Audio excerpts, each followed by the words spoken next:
오늘은 우리가 동행의 축복에 대해서 말씀을 나누려고 합니다. 동행이라는 단어를 생각하면서 제 머릿속에 선명하게 떠오르는 영상 하나가 있었습니다. 우리 이 그림을 보시면 알 텐데요. 이 그림을 보시면 원앙소리라는 영화입니다. 저는 그 동행이라는 것을 이번 주에 묵상하면서 이 그림이 굉장히 떠올라왔습니다. 수년 전에 우리 가슴에 조용하고도 잔잔한 감동의 파장을 불러일으킨 영화 원앙소리입니다. 원앙소리. 소가 원래 수명이 15년 정도 살 수 있다고 합니다. 그런데 이 소는 40년간 이 할아버지와 동행합니다. 그 할아버지가 아침에 일어나면 하는 일이 사료로 요즘은 다 소를 먹이는데 풀을 베어서 꿀을 먹여서 죽을 다 써가지고 정성껏, 그래서 할머니가 그 영화에 보면 일어나면서 오늘도 해야 되냐고 저 소 팔아버리라고 막 이렇게 하시는 얘기가 나오죠. 사랑으로 정말 소가 아니라 함께, 그 소와 사람이지만 함께 동행하는 삶이 어떤 것인가를 우리에게 보여주었던 그런 아주 잔잔한 우리 가슴에 감동을 주었던 영화입니다. 혹시 보지 않으신 분들이 있으면 유튜브 가면은 우리가 프리로 볼 수 있습니다. 여러분 보시면 참 우리의 인생도 돌아보게 하는 그런 영화였던 것 같습니다. 언제 죽을지 모르는 이제 늙은 소입니다. 도축을 해도 늙어가지고 상품 가치가 없죠. 그 영화에 보면은 자녀들이 와가지고 밥을 먹으면서 아버지가 일을 너무 많이 하니까 아버지 저 소 때문에 소하고 같이 있으면 늘 일하니까 저 소를 팔아버리라고. 이제 늙어서 아버지 좀 쉬셔야 되지 않겠냐. 그래서 정말 자식들의 권유에 못 이겨서 정말 마음은 아니지만 소를 팔려 우시장에 가요. 가는데 우시장에 가서 소를 팔려면은 적정한 가격을 불러야 되는데 아주 정말 상상할 수 없는 가격을 부릅니다. 그러니까 소를 사는 사람이 아무도 없죠. 그러니까 할아버지가 내성 기뻐해요. 그게 500만 원이고 500만 원. 그러니까 건강해서 젊은서도 그렇게 못 봤는데 늙은서는 500만 원 보니까 누가 사겠어요? 그러니까 팔지 않고 돌아오면서 할아버지가 기뻐합니다. 기뻐하면서 그렇게 소와 동행하는 삶을 사는 것을 보면서 참 저런 동행이 참 아름답구나 이런 생각을 하게 되었습니다. 그리고 마침내 이 늙은 소가 노인을 보고도, 이 할아버지를 보고도 일어나지 못해요. 이제 죽을 때가 된 겁니다. 그때 족쇄처럼 달려있는 저 사진에도 나오죠. 그 원앙, 딸랑딸랑 소리나는 소리, 그 원앙을 다, 그 소리나던 묶어놨던 모든 것들을 다 풀어줍니다. 풀어주죠. 그리고 자신의 분신처럼 살아온 늙은 소에게 마지막 인사를 건네는 자는 그 인사말을 딱 듣고 얼마나 이렇게 울었는지 모릅니다. 이렇게 인사합니다. 할아버지가, 투막한 시골 할아버지가 잘 가그래. 그런데 그 속에 얼마나 감동이 있었는지 모릅니다. 그런데 흥미로운 것은 이 영화를 너무나 사람들이 너무나 깊이 감동을 받으니까 영어로도 번역해서 미국 사람들도 보았던 것 같습니다. 그 영어 제목이 뭐냐면 Old Partner입니다. Old Partner. 사람과 소의 동행이지만 한 파트너와 동행하는 그 숙연하고 어떻게 보면 좀 거룩한 것 같고 아름다움이 있는 이미지를 새겨준 아주 감동적인 영상이었습니다. 동행은 이렇게 아름다운 것입니다. 우리를 때로 힘들게 하지만 그 동행은 참 아름다운 것입니다. 성경에 등장하는 여러분 인간과 하나님의 아름다운 동행의 모습을 보면서 정말 많은 아름다운 동행의 모습이 있지만 우리가 하나님과 동행했던 아름다운 동행을 생각하면 빼지 않고 우리 기억 속에 꼭 기억되는 한 인물이 있습니다. 그 인물은 바로 우리가 오늘 본문에 읽은 에녹이라는 인물입니다. 에녹은 하나님과 동행했던 그 동행의 모습이 어떤 것인지를 우리에게 짧지만 아주 강렬하게 우리에게 보여주고 있는 인생을 살았던 인생이 바로 에녹이라는 사람의 삶입니다. 오늘 읽은 본문에 보면은 창세기에 보면은 무려 300년을 하나님과 동행했다 이렇게 말하고 있습니다. 오늘 본문을 다시 한번 우리 성경을 보겠습니다. 우리 다 같이 한번 다시 한번 읽죠. 시작.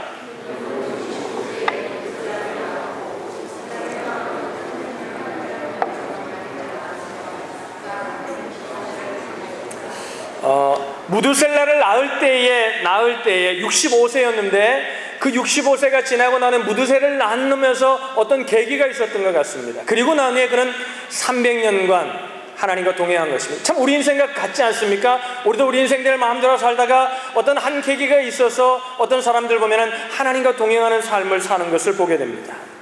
에녹도 65년은 하나님과 동행하지 못했지만 그 남은 300년의 인생을 살면서 65년 이후의 삶은 하나님과 동행하는 삶을 살았다. 성경은 그렇게 우리에게 말하고 있습니다. 그리고 오늘 본문과 함께 에녹에 관한 얘기를 하고 있는 히브리서 성경에 보면은 히브리서 11장 5절에 보면은 에녹이 이렇게 삶을 살았다고 말합니다. 우리 성경을 한번 읽겠습니다. 시작.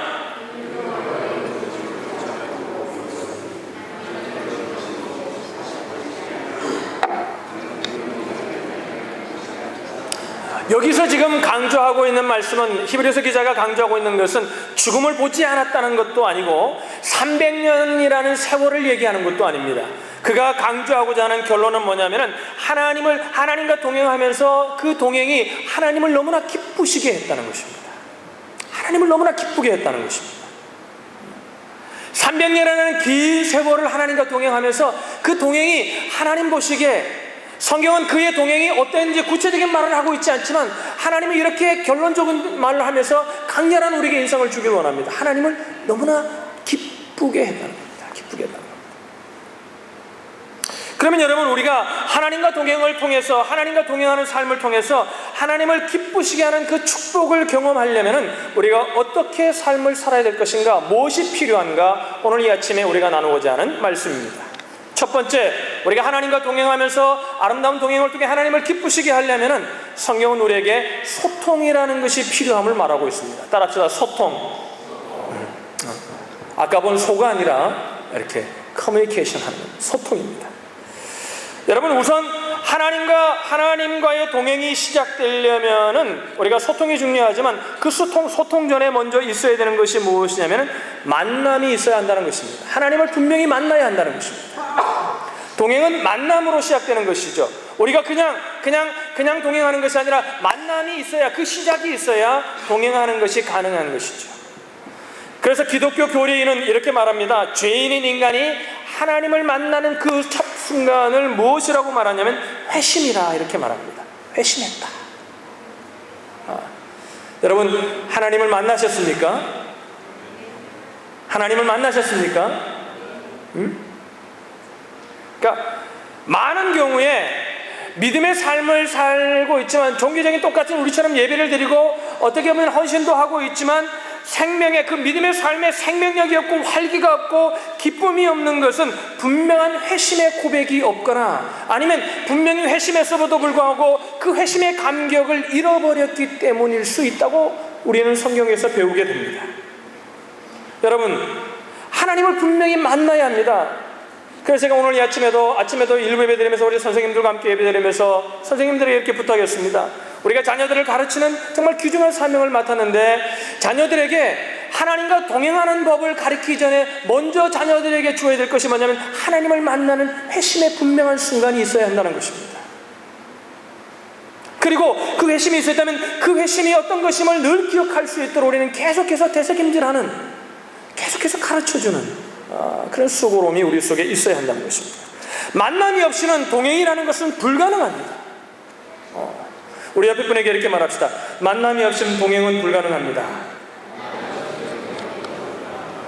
여러분, 하나님을 만나야 그분과 함께 걸을 수 있는 거죠. 저희 부부도 20여 년이 넘는 세월 동안 만났습니다. 20여 년 전에 우리가 저희 아내가 저보다 좀 높았어요. 부회장하고 제가 총무할 때, 청년부 때 제가 섬기다가 만난 거죠. 윗사람이었어요. 만나가지고 정말 결혼할 거라는 생각은 못했죠. 만난 겁니다. 근데 여러분, 또 이상은요, 우리가 집사람이 부회장이고 제가 총무일 때 가서 우리가 이제 조별로 수련회 가가지고 청년들이 수련회 가서 연극을 하는데 집사람하고 저하고 부부 역할을 했다는 걸 알아요. 그때 교제하지도 않았는데 그 나중에 지나보니까 하나님이 마음의 준비를 하게 하셨구나. 20여 년간 함께 살아왔는데 그 20여 년 넘는 세월을 함께 살아오기 전에 그 먼저 있었던 것은 무엇이냐면 만남이 있었다는 것입니다. 만남이 없이는 동행은 불가능한 것입니다. 어떤 부부는 그래서 극적인 계기를 통해 만나기도 하고, 어떤 부부는 부부의 만남은 그냥 어떻게 하다 보니까 알고 지내다가 어쩌다 사랑이 들고 정이 들어서 만남이 되어서 부부가 되게 됩니다. 여러분, 우리가 하나님을 만나는 것도 똑같습니다. 어떤 사람은 어떤 극적인 환경을 통해 만나기도 하고, 어떤 사람은 우리가 하나님을 만날 수밖에 없는 어떤 가정 속에서, 환경 속에서 자라면서 우리가 자연스럽게 하나님을 만날 수 있습니다. 그러나 분명한 것은 무엇이냐면, 우리가 교회 나왔다고 하나님을 만나는 것이 아니라 하나님을 1대1로 만나는 분명한 회심의 순간, 만남의 순간이 있어야 한다는 것입니다. 그 만남이 있을 때 동행은 시작될 수 있다는 거죠. 그럼 우리가 그 만남을 만났다고 그러면 동행이 되는가? 그 만남 가운데 우리는 이제 소통하는 법을 배워야 한다는 것입니다. 소통하는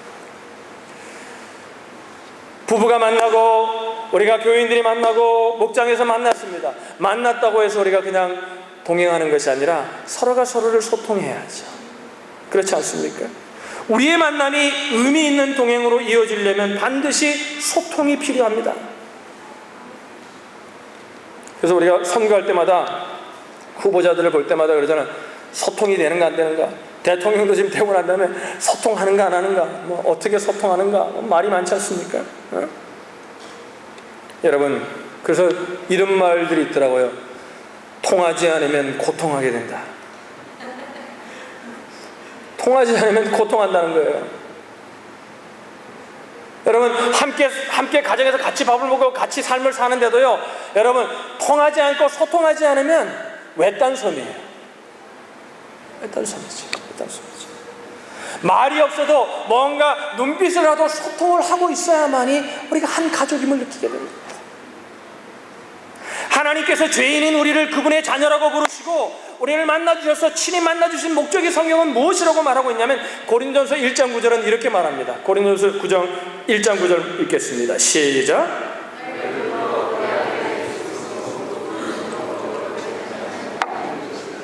우리를 불러서 그의 아들 예수 그리스도를 통해서 우리가 구원을 받고 하나님의 자녀가 되게 하신 것은, 여러분, 우리가 저희 교회 와가지고 예수를 믿는 분, 저희 교회에서 주님을 만난 분들이 우리에게는 꽤 있습니다. 그러면 주님을 만났다고 해서 우리가 하나님과 동행함이 되는가? 주님을 만나는 순간에 울기도 하고, 정말 감격해서 회심하는 순간에 정말 그 감격에 못 입어서 정말 울기도 하고, 그러니까 주님을 영접합니다. 그렇다고 해서 그러면 우리가 하나님과 동행하는 삶이 그냥 자연적으로 이루어지는 것인가? 아닙니다. 오늘 성경은 뭐라 합니까? 너희를 불러 그의 아들 예수 그리스도로 우리 주로 더불어 교제케 하시는 하나님은 믿으시다. 하나님이 우리를 만나주시고 예수를 통해 우리를 구원해주고 회개해주신 이유가 뭐냐면은, 우리를 통해 무슨 큰 일을 하고 교회를 짓기 위해서 하신 것이 아니라 교제하기를 원하신다는 것입니다. 그래서 생명의 삶 시간에 제가 늘 강조합니다. 가장 중요한 건, 믿음의 삶 속에 가장 중요한 것은 무엇입니까? 관계라는 겁니다. 소통하는 겁니다. 교제하는 겁니다. 그래서 교제의 방편으로 우리에게 무엇을 주셨습니까? 말씀과 기도를 주신 것입니다. 말씀을 통해 우리는 하나님의 뜻이 무엇인지를 깨닫고, 하나님의 생각이 어떤 생각인지를 깨닫고, 기도를 통해 우리의 마음을 아뢰고, 기도를 통해 하나님의 마음이 어떤지를 우리는 조금이나마 깨닫게 되는 것입니다. 그때 우리는 하나님과 소통하게 되는 것입니다. 제가 목회하다 보면은 이제 사람들이 어려우면은 이렇게 상담하러 가끔 만납니다. 사무실에도 만나고 밥을 먹으면서도 만나고, 이렇게 얘기하면서 그 어려움을 얘기하다가 이제 신앙에 관한 얘기를 하면은, 신앙의 어려움을 당하는 분들이 하는 질문 가운데 이런 질문이 많습니다. 회의 섞인 질문을 이렇게 합니다. 목사님, 저는 왜 하나님이 그렇게 멀리 있는 것처럼 느껴집니까? 왜 하나님이 그렇게 멀리 있는 것 같습니까? 그런 생각을 합니다.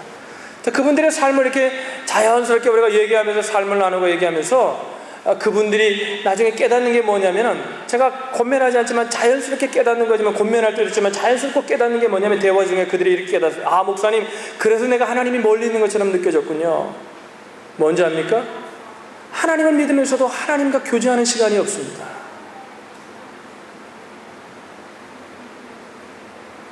여러분, 우리말에 그런 말 있잖아요. 이웃 사촌이 더 가깝다고 그럽니다. 함께 교제해야 하나님과 소통이 이루어지고 하나님이 친밀해지는 겁니다. 오늘 이 아침에 나온 저와 여러분 가운데 하나님과의 깊은 교제가 있는 축복이 있기를 주님의 이름으로 축복합니다. 할렐루야. 여러분, 다 우리가 다르지만 뭐 틀리다고 말할 수 없지만 어떤 분들 보면 이런 분들이 있잖아요. 막 자기 말만 하고 전혀 듣지 않는 사람이 있어요. 그래서 뭔 얘기를 합니다. 뭐를 물으면요, 제가 이제 막 설명을 합니다. 우리 아모스 성도님 이게 이래서 저래서 저런 겁니다.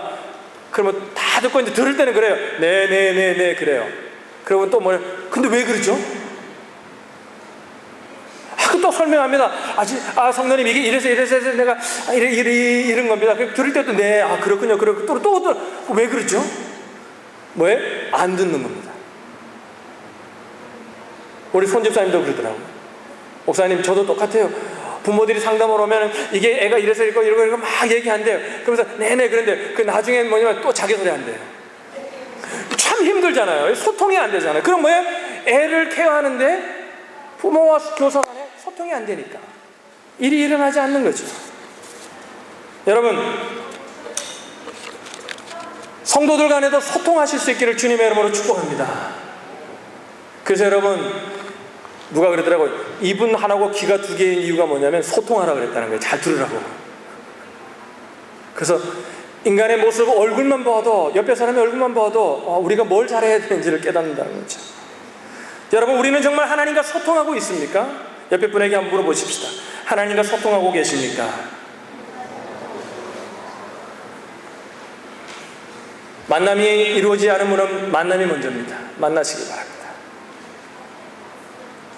소통이 되지 않으면 뭐예요? 소통의 반대말은 뭐예요? 따라합시다. 불통이에요. 하나님을 불통하는 거죠. 여러분, 하나님을 기쁘시게 하는 인생의 경주자가 되시기를 주님의 이름으로 축복합니다. 그러면 이제부터라도 하나님과 소통을 배우시기를, 말씀과 기도를 통해 소통하시기를 주님의 이름으로 축복합니다.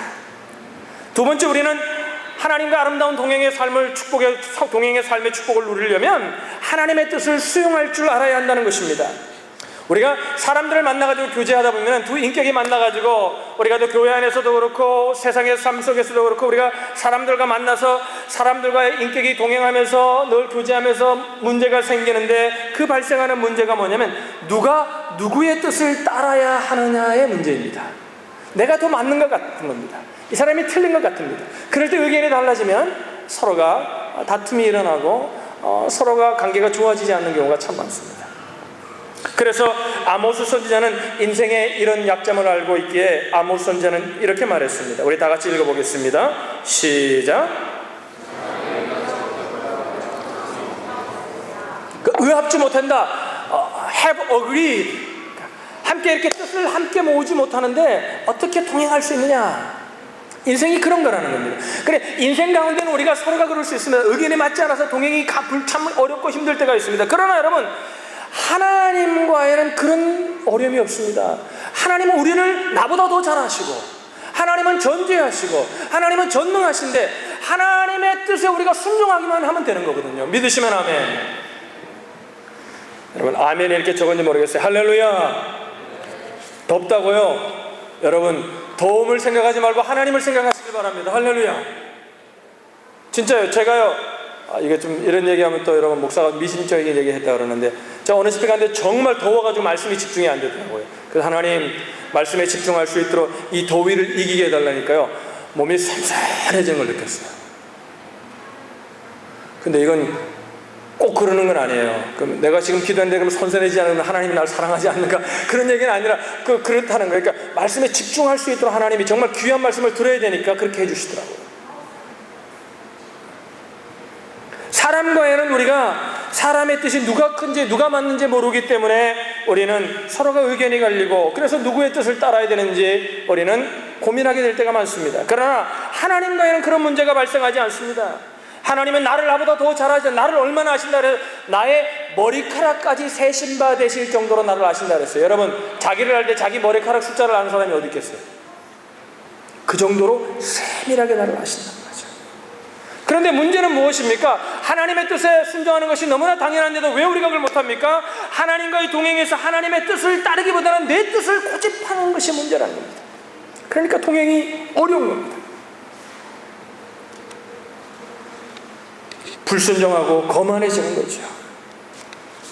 하나님과의 동행에 성공하려면 하나님의 말씀 앞에서 내 고집을 꺾는 일들, 그런 훈련들이 우리 가운데 필요하다는 것입니다. 마태복음 26장 39절에 주님은 이렇게 말씀하고 있습니다. 우리 다 같이 읽겠습니다. 시작.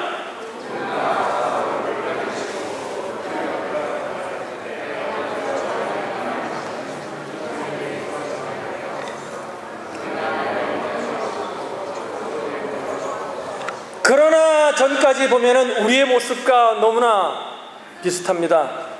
십자가를 지고 싶지 않은 겁니다. 그 길은 어렵게 힘드니까 그 길을 웬만하면 비켜가고 싶은 겁니다. 그러나 주님의 모습 속에서 우리가 배워야 될 거면 그러나 이후입니다. 그러나 나의 원대로 마옵시고 내 아버지의 원대로 하옵소서. 할렐루야.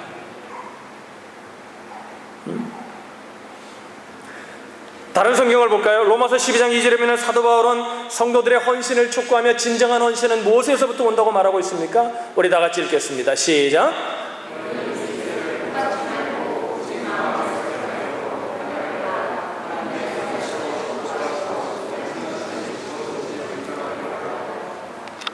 하나님 앞에 우리의 몸을 드리는 온전한 헌신의 삶을 살기 위해서 그 헌신을 촉구하면서 우리가 해야 될 그 헌신이 가능하게 하는 것이 무엇이냐면 하나님의 선하시고 기뻐하시고 온전하신 뜻이 무엇인지를 분별해야 한다는 거예요. 근데 그 분별이 어디서 옵니까?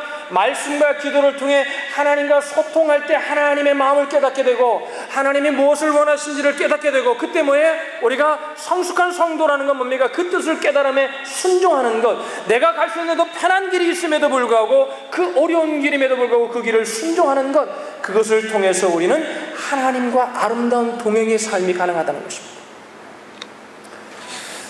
우리가 지금 축복의 시리즈에 관한 얘기를 계속하고 있습니다. 몸의 축복을 시작으로 해서 여러 가지 축복에 관한 말씀을 들었습니다. 아마 축복의 메시지를 한다니까 여러분 이런 생각을 했을지 모르겠습니다. 하나님이 어떻게 하면 복을 주시는가? 이 땅의 복을 생각할지 모르겠습니다. 여러분, 이 땅의 복보다도 더 귀한 복을 우리가 오늘 나누고 있는 것입니다.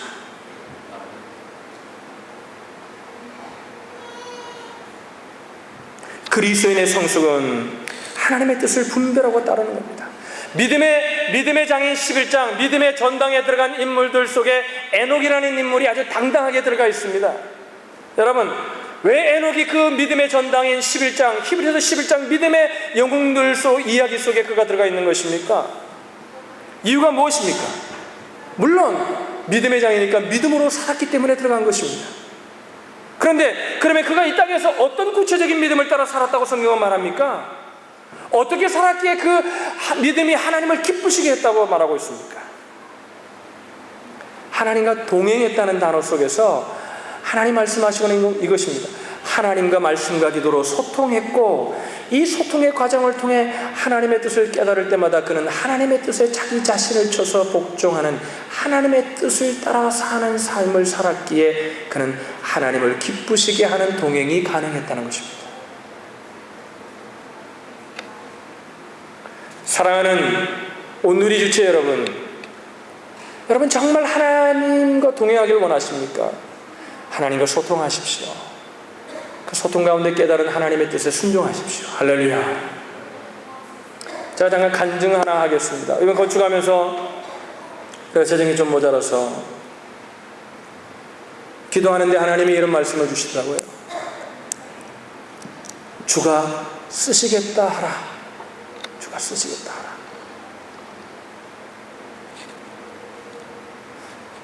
뭔 말인가? 그때 하나님이 얼굴들이 떠오르게 하면서 가서 얘기하라는 거예요. 주가 쓰시겠다 하라. 근데 어떤 분은요, 제가 그 말씀을 나눴더니 어떤 분은 나누자마자 우리가 하겠습니다.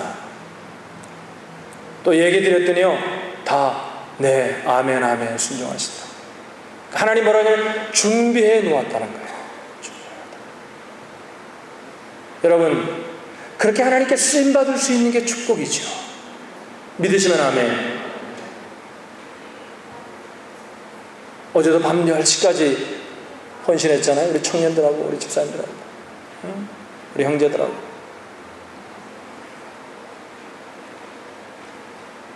주님이 필요하니까 헌신하는 거죠. 여러분, 우리가 하나님의 뜻을 깨달았습니까? 그렇다면 우리가 하나님과 소통 중에 깨달은 그 뜻에 순종하는 삶을 살 때 우리 하나님과 아름다운 동행이 가능함을 믿으시기를 바랍니다. 마지막으로 우리가 하나님과의 동행을 통해 하나님을 기쁘시게 하는 삶을 살려면 하나님의 성품을 닮아가는 것이 우리의 소원이어야 합니다. 동행하는 사람들의 공통점은 무엇이냐면 닮는다는 것입니다. 여러분 부부들이 있습니까? 옆에 사람을 좀 보시기 바랍니다. 부부들끼리 이렇게 보세요. 닮아 있습니다. 오래 살수록 닮는 것 같습니다.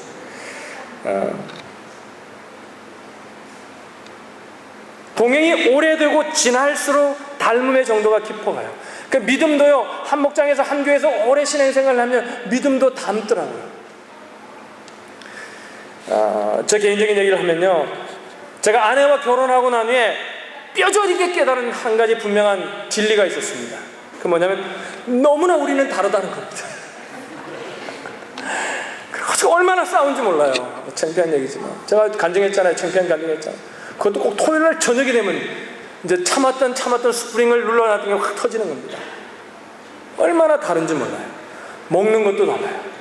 다를 수밖에 없죠. 저희 아내는 전라도 사람이잖아요. 저는 경상도 사람이에요. 저는 저희 어머니가 해주는 쿡에 아주 익숙한 사람이거든요.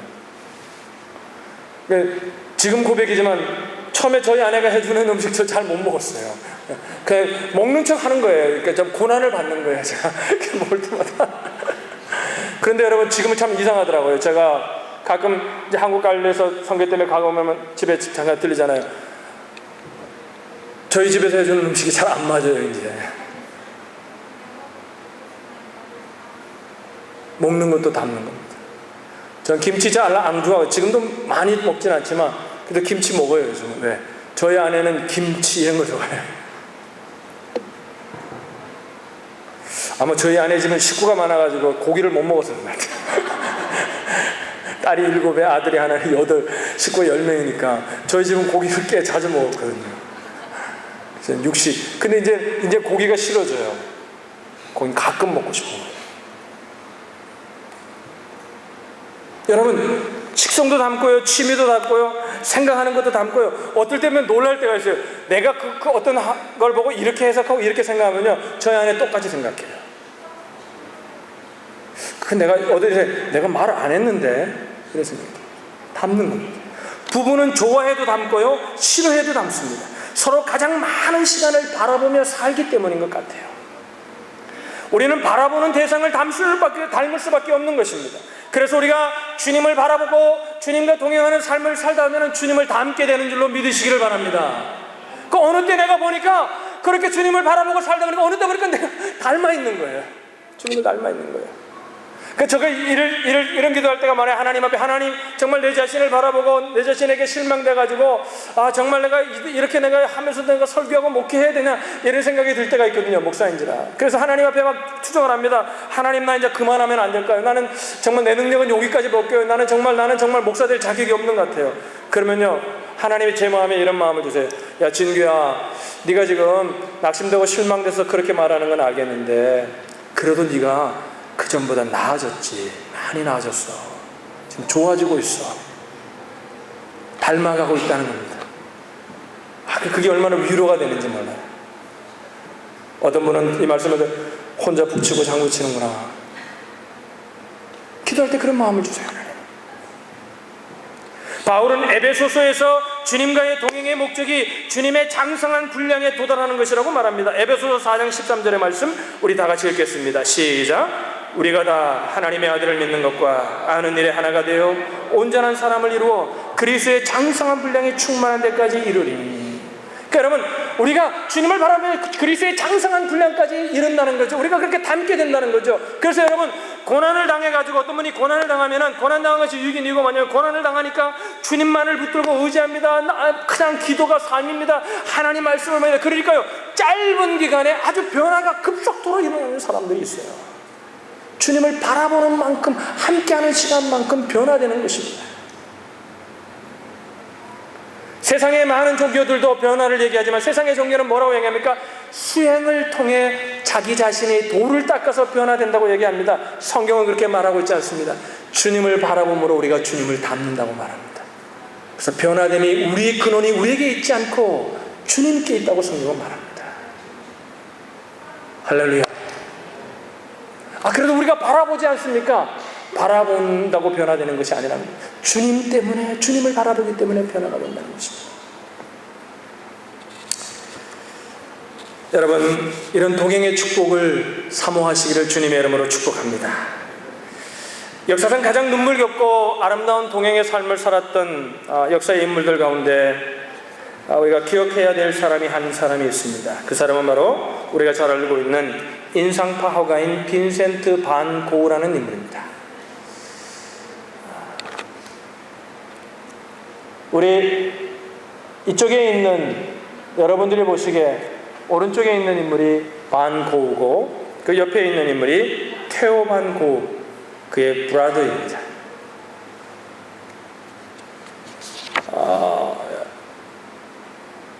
이들의 아버지는 목사였습니다. 그래서 어릴 때 자연스럽게 그런 자기가 가는 길이 빈센트 반 고흐는 목회의 길을 가야 된다는 생각을 하게 되었고 신학교까지 가게 되고 그러다가 이제 신학교를 중단하고 그런 탄광지대에 가서 어려운 사람들에게 전도하며 복음을 전하는 전도자의 삶을 살게 됩니다. 그러다가 그 반 고흐가 가지고 있는 그 빈센트 반 고흐가 가지고 있는 그 엄청난 화가로서의 재질을 동생이 알고 있었기에 동생이 강렬하게 형에게 권면합니다. 동생이 원래 그림을 그리는 사람이었습니다. 동생에게 형에게 있는 그 달란트를 써주면 안 된다. 목회보다 당신은 화가의 길을 가야 된다. 그래서 정말 동생의 그 강력한 권면과 그 사랑스러운 권면에 힘을 입어 그는 27살 나이에 목회의 길을 접고 그는 화가의 길을 가기로 결정합니다.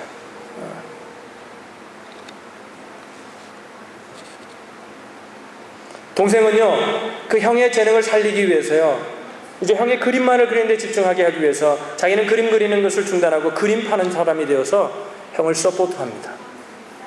함께 동행한 것입니다. 그러니까 빈센트 반 고흐가 37에 요절하죠. 그러니까 화가의 길을 걷고 10년 만에 그런 인생을 마치게 됩니다. 근데 여러분, 그 마지막 인생을 남겼을 그 2년, 마지막 자기가 살았던 36, 37의 삶 속에 그가 세계적인 작품들을 남겨요. 그런데 그때요, 그 조울증이라는 병을 앓으면서 굉장히 심각한 병을 앓고 합니다. 그런데 나중에 37살에 너무나 그 병이 악화돼서 너무나 자기가 그 고통 가운데 견디지 못하고 총으로 자살하죠. 자살하는 삶을 살죠. 여러분, 얼마나 두 사람이 애틋한 관계고 동행의 관계였냐면요, 빈센트 반 고흐가 동생에게 그림을 그리기 시작하면서 자신의 열정을 쏟아부으면서 여러분 그림을 그리면서 편지를 몇 통을 하냐면 그 10년 동안 700여 통의 편지를 동생에게 보내요. 얼마나 동행하면서 의지했던 형제인지 모릅니다. 여러분, 오늘날 그의 그림은 어떤 작품은 6천만 불, 그렇게 엄청난 대가로, 돈이 다는 알지만 그렇게 엄청난 그림으로 대가의 어떤 존경을 받고 인정을 받지만, 여러분, 그가 살아생전에 그의 그림을 인정해줬던 사람은 그의 동생 한 사람밖에 없었습니다. 그런데도 그는 10년 동안 그림을 그리며 그 엄청난 작품을 남길 수 있었어요. 그것이 무엇 때문에 가능했다고 봅니까? 미술가 사학자들은 그의 동생의 힘 때문에 가능했다고 생각합니다. 동행의 힘입니다. 얼마나 그들이 서로 형제간인데도 서로를 의지했냐면요, 그 형의 마지막 가는 길을 형이 그렇게 힘들어할 때 그게 힘이 되어지 못한 것을 자책하면서요, 그 동생 테오 반 고흐도 역시 시름시름 앓다가 6개월 정도를 앓다가 마침내 동생도 형과 유사한 병으로 세상을 떠나게 됩니다. 저도 파리 가면 꼭 가고 싶은 장소가 있는데요, 그 파리 북쪽 근교에 가면 오베르시즈 우아즈라는 조그마한 마을이 있습니다. 그 마을을 방문하면요, 빈센트 반 고흐가 생애 최후의 70일을 보낸 애잔한 흔적들이 남겨져 있다고 해요. 그 마지막에 그렸던 그림 속에 보면은 그 마을들의 풍경이 바로 그 마을 풍경이고요, 교회들, 그 들판들, 그리고 6개월의 시간을 두고 그렇게 함께 동행했던 형제가요, 지금 그 마을에 가면 이렇게 무덤이 나란히 죽어서도 함께 동행하고 있는 모습이 있다고 합니다. 저는 왜 이 형제의 동행을 소개합니까? 마지막으로 여러분, 사람의 동행도 그렇게 힘이 되고 의제가 되고 엄청난 일을 할 수 있게 하더라는 것입니다. 그렇다면 여러분, 하나님과 동행은 우리에게 어떤 영향을 주겠습니까? 여러분, 하나님과 동행하시기를 주님의 이름으로 축복합니다. 바쁘고 힘든 거 압니다. 그래도 여러분, 말씀과 기도로 하나님과 소통하시고 하나님의 뜻이 무엇인지를 날마다 살피시고 그 하나님의 뜻을 순종하셔서 우리가 그 순종의 모습을 통해 하나님의 모습을 닮아가는 삶들이 우리 가운데 일어나기를 주님의 이름으로 축복합니다. 여러분, 에녹은 하나님의 자랑이고 기쁨이었습니다. 성경에 나와 있지 않지만 저는 에녹의 마지막에 하나님이 죽음을 보지 않고 또 옮겨가시면서 아마 에녹에게 이렇게 말했을 것 같습니다. 에녹아, 오늘은 좀 멀리 여행을 떠나야 되겠다. 좀 단단히 준비하자. 그럴 때 아마 에녹은 마지막인 것을 느꼈을 것 같습니다. 성경에 나오는 얘기 제가 이제 상상하는 겁니다. 그래서 아마 에녹은 자기가 사랑했던 사람들, 가족들에게 편지를 남기고 싶었을 것 같습니다. 그래서 아마 많은 얘기를 쓰고 아마 한 문장으로 이렇게 정리하지 않았을까 이런 생각을 하게 됩니다. 에녹이 아마 이런 말을 남겼을 것 같습니다. 하나님과 동행함으로 내 인생은 너무나 행복하고 아름다웠습니다. 그리고 어느 날 가족들이 보니, 동네 사람들이 에녹이 죽음을 보지 않고 하늘나라로 갔습니다. 그래서 에녹에 쓴 편지를 사람들이 발견하게 됩니다. 그 후에 사람들이 아마 에녹이 쓴 그 편지를 보고 에녹의 삶을 기억하면서 비석을 하나 세웠지 않을까 저는 상상해 봅니다. 그러면서 아마 그 비석에는 이렇게 써 있었을 것 같습니다. 평생을 주와 동행한 사람, 그리고 하나님을 기쁘시게 한 사람 에녹. 저는 여러분 부족하지만 늘 기도할 때마다 여러분들에게 기도를 나눌 때 그런 기도를 합니다. 하나님, 제가 죽었을 때도 저의 비석에 무슨 일을 한 사람이 아니라, 제 타이틀이 아니라 하나님을 사랑했던 누구누구, 하나님을 기쁘시게 하기 위해 무던히도 힘썼던 누구누구. 여러분, 여러분의 마지막 삶이 너무나 행복했습니다. 너무나 아름다웠습니다. 그리고 여러분의 삶을 보았던 사람들이 그렇게 말해줄 수 있는 하나님과 동행하는 삶이 되시기를 주님의 이름으로 축복합니다. 기도하겠습니다.